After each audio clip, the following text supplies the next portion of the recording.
rentré dans l'anonymat le plus complet 3 semaines après en France. Donc moi cette image m'a choquée et je me suis dit, étant donné que j'ai une appétence pour l'écriture, parce qu'avant d'être militaire j'étais journaliste, j'ai dit bien, je veux œuvrer mon devoir de mémoire en me mettant à leur service avec l'écriture. Donc j'ai fait ce premier ouvrage, j'ai demandé aux familles, j'ai demandé aux survivants s'ils voulaient bien témoigner. Ça n'a pas été simple parce que effectivement les militaires ne parlent pas.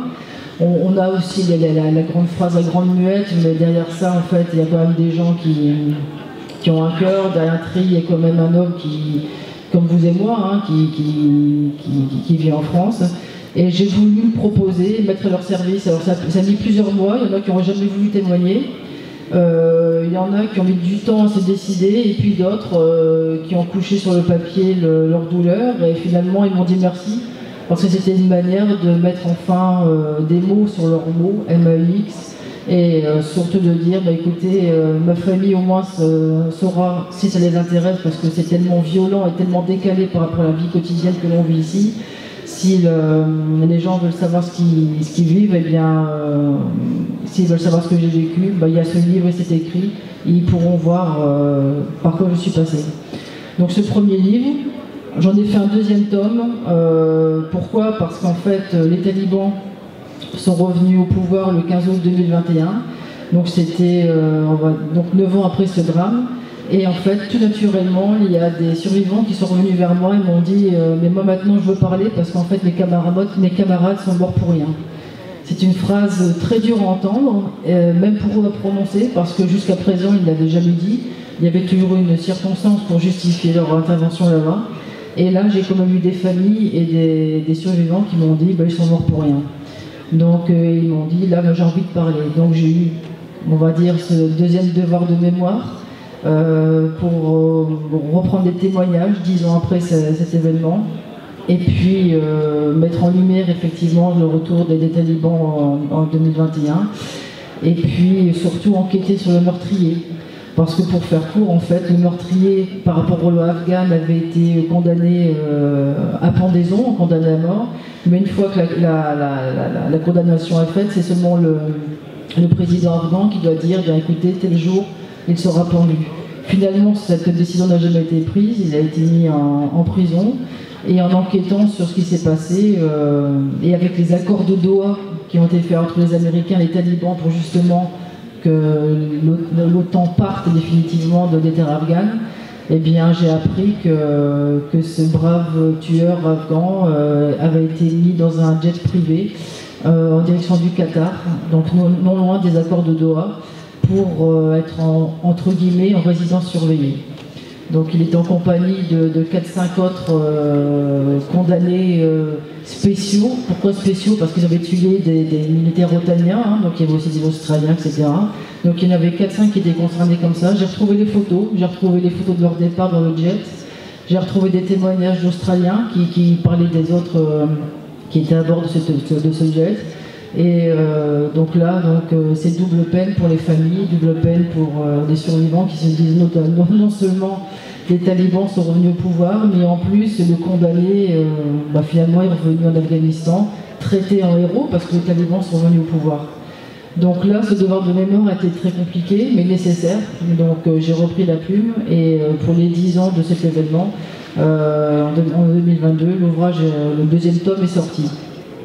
Ma venue aujourd'hui, c'est pour le troisième ouvrage que j'ai fait aujourd'hui, et je suis très émue parce qu'en fait j'ai Pascal Lumineux qui est à ma droite, et en fait mon ouvrage consiste à retracer. C'est un opus qui fait 600 pages. Alors pourquoi 600 pages?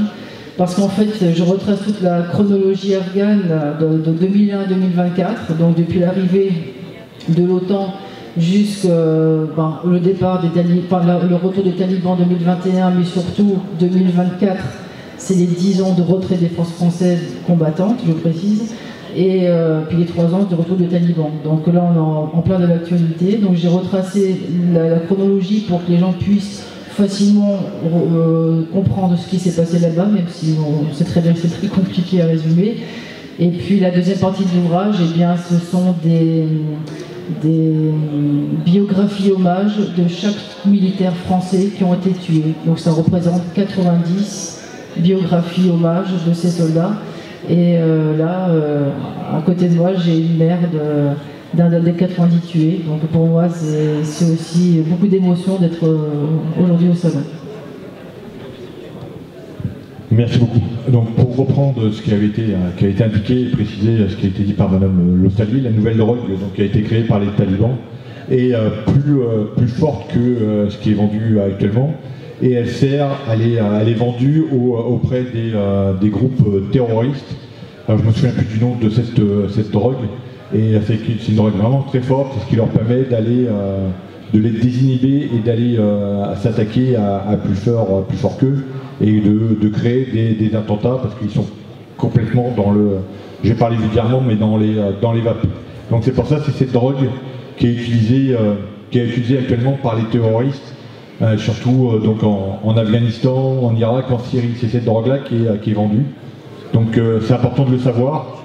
Donc c'est vrai que d'un côté on nous dit, ben voilà, ils ont traité le pavot, c'est une chose, mais derrière ils ont créé une nouvelle drogue qui est nettement plus forte et qui est nettement plus dangereuse. Et ça, la population ne s'en rend pas compte. Je pense que cette même drogue, qui est beaucoup plus forte, va prendre le même chemin que les anciennes, et va arriver dans nos pays occidentaux, et on va arriver à trouver des zombies, drogue qui est plus forte que le crack. Donc on va, d'ici quelques temps, des zombies dans nos rues. C'est la méthamphétamine. C'est ça, mais il y en a encore une autre qui est un peu plus forte. Donc pour le stage, donc pour revenir à ce que disait Audrey, donc le stage se faisait à Chypre. Mais Chypre après la Crète. Ouais, c'est ça, oui, ça a changé énormément, et donc c'est vrai que pour certains, ce stage n'était pas forcément, on appelait ça un stage de décompression. Mais ce stage n'était pas forcément utile, puisqu'il n'y avait pas l'assistance pour pouvoir aider et déterminer les personnes vraiment qui avaient besoin d'un soutien psychologique. Et c'était ça le plus important, parce que même les personnes qui ont fait ce stage sont revenues en France, et on les trouve avec des syndromes post-traumatiques. Donc voilà, il y a des choses à faire, ça commence à se mettre en place. Et c'est vrai que c'est compliqué. Après, je vais demander à Mme Stali.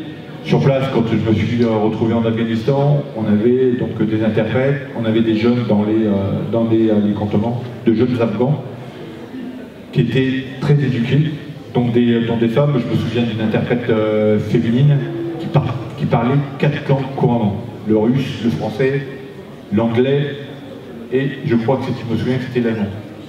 Et ce qu'elle souhaitait, c'était rester dans son pays et créer cette nouvelle génération pour prendre le pouvoir. Et là, je crois que c'est mal parti. Qu'en pensez-vous? Alors, en ce qui concerne les interprètes, il y a eu une grosse polémique par rapport aux interprètes, et Audrey le sait bien. Bon, je dirais que 80% d'entre eux ont été évacués. 80% des interprètes reconnus comme étant des interprètes ont été donc rapatriés en France. Pas seulement en 2021, mais aussi avant, puisque donc, la France a commencé à débrayer en 2012, dès les départs 2014, et c'était surtout justement grâce à l'appui des militaires avec lesquels ils avaient travaillé qu'ils ont été donc fléchés, comme on dit, et puis rapatriés. Alors après, c'était plus compliqué parce que, bon, j'ai fait partie de celles et ceux qui ont été de soutenir justement l'évacuation des interprètes. Et ce que nous disait le gouvernement français, c'est que quand même pas mal d'interprètes n'étaient pas des interprètes spécifiquement par rapport aux militaires français, mais étaient aussi dans le cadre de l'OTAN et étaient surtout des interprètes en langue anglaise. Bon, donc voilà. Donc il y a eu toute une polémique par rapport à ça. Mais je dirais que c'est vrai que toutes ces personnes dont tu parles étaient forcément des gens éduqués, fortement éduqués. Donc ils parlaient plusieurs langues, souvent parlaient parfaitement l'anglais, le français, l'allemand, le russe. Bon, et donc ils faisaient partie de ce qu'on appelle l'élite. Et ils auraient été ciblés, et ils sont toujours pour certains, ciblés en premier lieu par les talibans. Donc beaucoup de ceux et celles et ceux qui ont été abandonnés ont été assassinés. Oui, c'est exact et c'est malheureux. C'est pour ça que beaucoup ont quitté quand ils ont pu, c'est quitter le territoire pour venir dans nos pays et puis poursuivre pour certains poursuivre le combat justement contre les talibans. Et c'est vrai que bon, pour la France, cette opération extérieure a été douloureuse, comme on l'a expliqué. Donc on a eu des pertes. On a eu 90 soldats français qui sont morts lors de cette mission. Et à titre personnel, ben, j'ai pris en charge 5 des décès. Je ne vais pas rentrer dans les détails parce que le principal c'est d'évoquer l'Afghanistan et ses conséquences avec nos différents intervenants. Mais c'est une douleur pour les familles. Donc c'est pour ça que je vais donner le micro à Pascal qui a perdu son fils en Afghanistan. Oui, alors déjà je voulais vous remercier mesdames parce que ces éclaircissements que vous apportez sur l'Afghanistan, en fait quelque part quand on est, en tout cas pour moi, parce que bien évidemment je vais parler pour moi, on fait fi de ça quand nos enfants partent en guerre. C'est l'Afghanistan, ok, quand on sait un petit peu ce qui se passe, on est au courant voilà, des faits, j'allais dire nationaux et internationaux, mais on ne situe pas vraiment en fait, la problématique dans le pays dans lequel ils se rendent. Moi particulièrement, pas trop même envie de savoir ce qui se passe, parce que quelque part, de savoir, ça engendre une peur que je n'avais pas envie de nourrir. Donc mon fils est parti là-bas,